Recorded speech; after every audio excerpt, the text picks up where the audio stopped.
Okay, this is a 2008 BMW 528xi.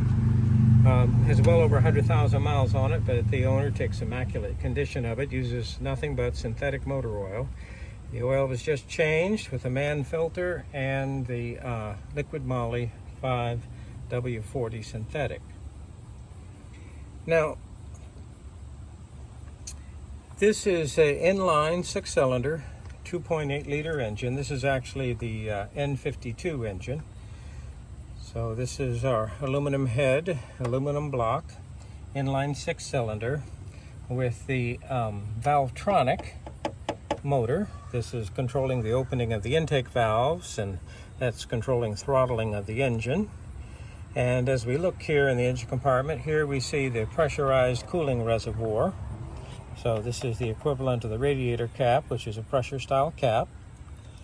And here we see the main line going down to, it has an electric water pump. This has an electric water pump, not an engine driven water pump, an electric water pump.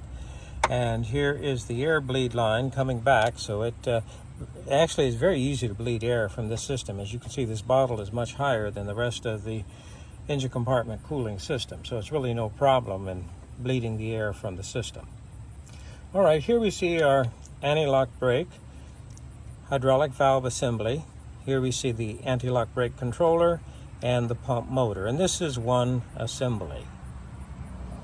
Now, as we look down here to the right front of the vehicle, here we see our HID headlight assembly.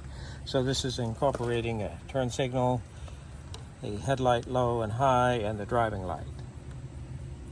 And here as we come across, there we see this is the high side for our air conditioning system, and the low side fitting is up here just to the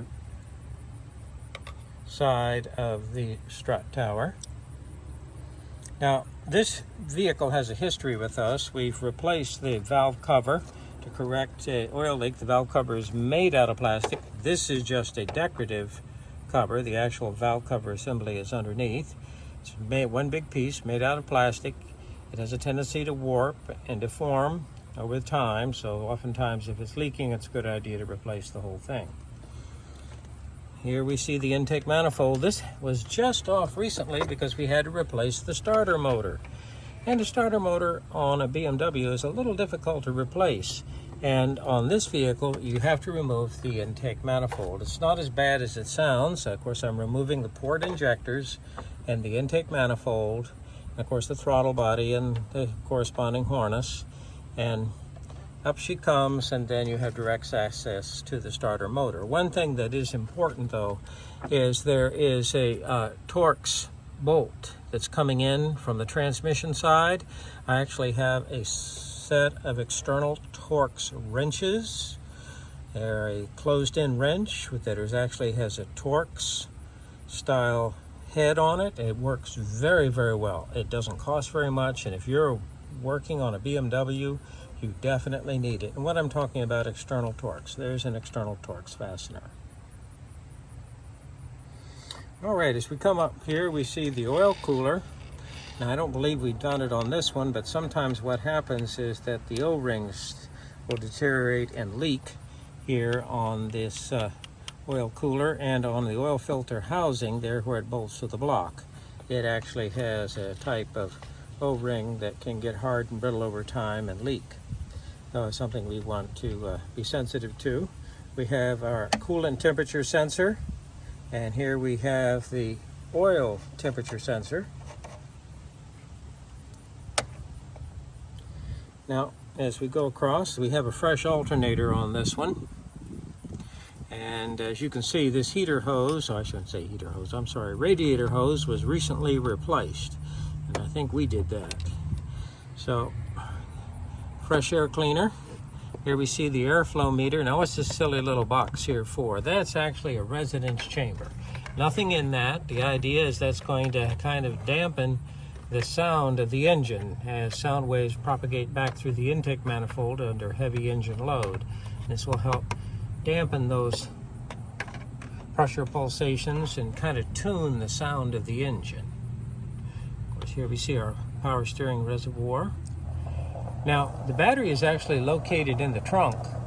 So what happens is that if I need to jump start the vehicle, this would be my access point.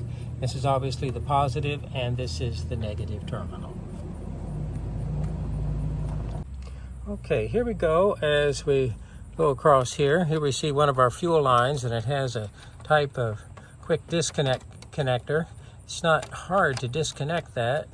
Actually, what happens is you take off this band and you push this forward, and it pushes the garter spring in, and I can pop it off without any trouble. All right, so here we go. This is a quick look at the BMW 528i. Now, these happen to be the cabin air filters. These were just replaced. I have two of them, one on this side and one on the other side. And what's happening is it's taking fresh air here from this cowling area. So if you're in a place where you're going to have a tremendous amount of debris falling on the windows, it will have a tendency to kind of contaminate your cabin air filters. When you replace these, it's a good idea, go ahead and get the activated charcoal kind. It really helps to control odors here coming off the road. And of course, hopefully the engine compartment isn't generating any type of hydrocarbon vapors from an oil leak or anything, but it does kind of help control any type of exhaust smell, etc., which I'm not expecting to have. But you notice when you purchase the cabin air filter, you got your choice: activated carbon or conventional. And of course, here we see the windshield washer fluid reservoir. The N52 engine, the normally aspirated inline 6-cylinder, was, I guess, introduced in about 2007 and used up until about, I guess, 2010 or so. And then they decided to opt for a different version, which is going to be the N54, and that's going to have the turbochargers. The earlier version had the twin turbos, and then the later version had one dual scroll turbo.